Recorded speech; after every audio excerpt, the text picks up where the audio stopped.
Hey everyone, welcome to Vault Talk. My name is Jared, and today I'm going to be talking about a film that's 90 years old, Wings. Wings was released in 1927 by Paramount Pictures and was directed by William A. Wellman, starring Clara at her peak, alongside Buddy Rodgers, Richard Arlen, and a young Gary Cooper. I had an interesting experience with this film. I saw it 2 times, one in a movie theater, the oldest running movie theater in the United States, the Newtown Theater, and the second time I saw it on Blu-ray and the 90th anniversary Paramount release in 2012. I'm going to start off with talking about my experience going to the Newtown Theater and seeing this live with the piano player going in the background. This was my first experience ever seeing a silent film in theaters with the live piano player, and it was drastically different from viewing it at home on a television. When I viewed a silent film at home, a lot of the times it was on a maybe 40-inch TV with the volume right from the TV, no surround, nothing. Seeing this in a large theater with different people around me and live sound was completely different. It added a whole new flavor to the film. I felt the film moved faster seeing it on a big screen in front of me with the piano music going on in the background. So by contrast, looking at the Blu-ray version, this version of the film was a 4K remaster, which I had originally seen in theaters, but with the audio track of just the Blu-ray and no live piano accompaniment. And I was surprised by how different this actually was from the viewing that I had experienced at the Newtown Theater.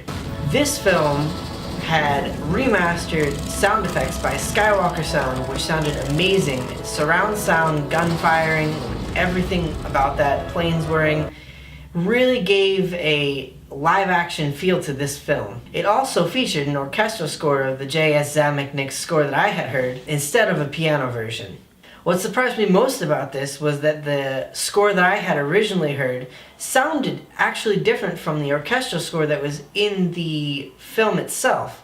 There were pauses in the piano score that were not in the orchestral score. With the Blu-ray, it was constant sound.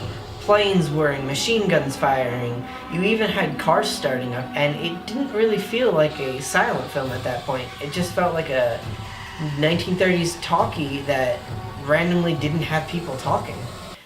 I'm not sure why they decided to add all those different things, but it just kind of brought me out of that 1920s experience that I originally had at the Newtown Theater. What also surprised me about the Blu-ray version was they didn't offer any form of the version that I had originally seen with the piano accompaniment.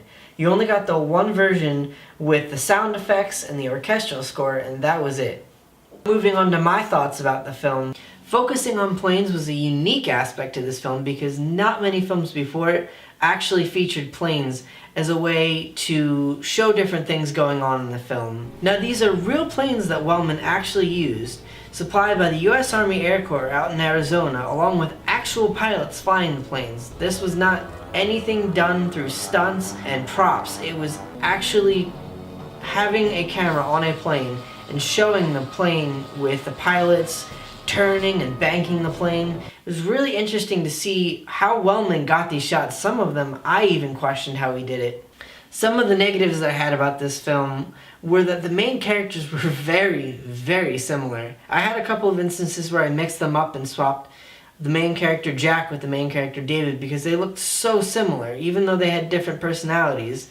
Overall, this was a great film and I had a wonderful time experiencing both versions. I do highly recommend, if you get the chance to see this with a live piano accompaniment, that you do so. Thanks for watching, and be sure to tune in next time as I talk about the propaganda movie gone hilariously wrong, Reefer Madness.